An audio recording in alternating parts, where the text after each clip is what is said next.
If you're an Imperial Guard player, you are no doubt extremely excited by the impending arrival of the Rogel Dawn battle tank. Terrible name, excellent vehicle. Not only that, but you probably already know that the Leman Russ has been reboxed. In order to make it easy for budding tank commanders to build up their own armoured companies, Games Workshop has put all the different variants in a single box instead of spreading them out across two. And as for the humble Baneblade, there is now an extra sponson sprue in the box. Some would argue that there has never been a better time to build an armoured company for the Astra Militarum, but I say no! Because this is not the best tank-related news that we've had recently. Some will say that it is. Some will stand by the idea that this is the best tank-related news that we've had. Just full stop when it comes to Games Workshop stuff. But I put it to you that there is something that far eclipses this in every single way. Because as reported by my friend Rob from The Honest Wargamer, the really fun thing that happened is they reduced the points both on the Steam Tank Commander and the Steam Tanks. You can have 10 Steam Tanks. So one Steam Tank at the front, well, Steam Tank Commander, of course, you need someone to lead the charge, and then 10 Steam Tanks. Oh yeah, that's right. It's not about the Baneblade anymore. It's not about the Leman Russ. It's not even about the Rogel Dawn. It's all about the Steam Tank now. I put it to you that there is no higher commitment, there is no greater calling to the spirit of the Armoured Company, to the idea of a battlefield full of tanks, to the dream of being a true Armoured Company commander than putting 11 steam tanks on a fantasy-based battlefield and rolling them into the enemy. Anyone, literally anyone, can put an armoured company together. Anyone can buy a bunch of Leman Russes and like one Rogel Dawn, or maybe stick, if you're feeling a bit fancy, maybe the occasional bit of artillery in there. Anyone can do that. Nobody can! It's been done before, everyone's seen it. One steam tank commander and 10 steam tanks though, that is a rare treat, a delectable specialty, something that not everyone will have the guts, the gall, the strength and the will to achieve. Not least because a steam tank is 40 goddamn pounds, why? But also because a list of 11 steam tanks is objectively terrible. Is it going to win any games?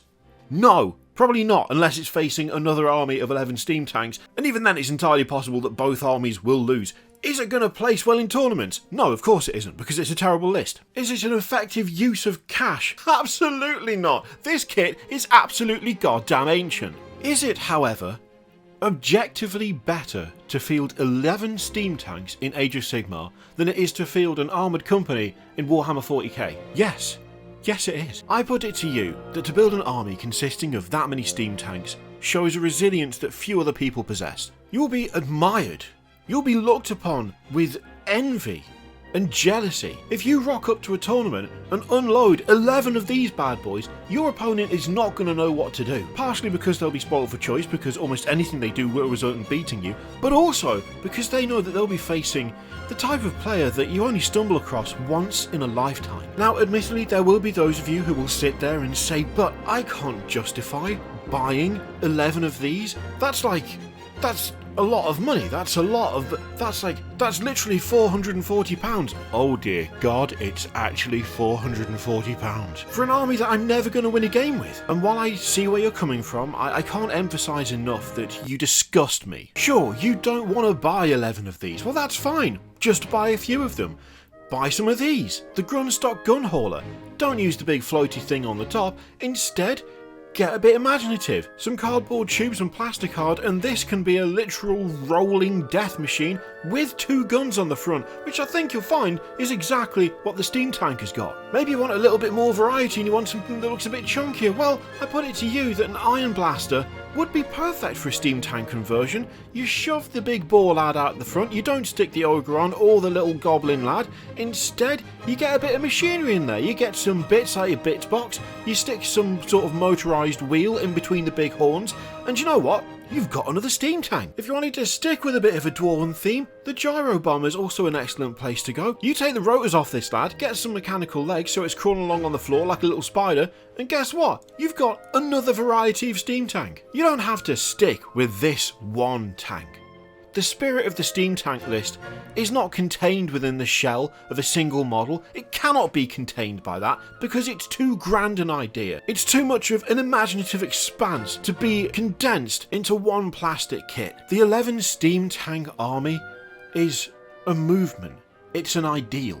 It's a way of life. It's not a single miniature. So I put it to you that you shelve your ideas for an Armoured Company. You don't buy the new Baneblade box or the new Lehman Russ box, even though they're the same as the old box, they're just in the same box. You don't buy the new Rogal Dawn battle tank. You take those ideas and you put them away. They're small. They are small aspirations for a small imagination. Instead, you go the true warrior's way. You go the true route of the Armoured Company, and you flood the battlefields of Age of Sigmar with these rubbish but hilarious vehicles, and you have the time of your life. And I tell you right now, I'll be right there with you.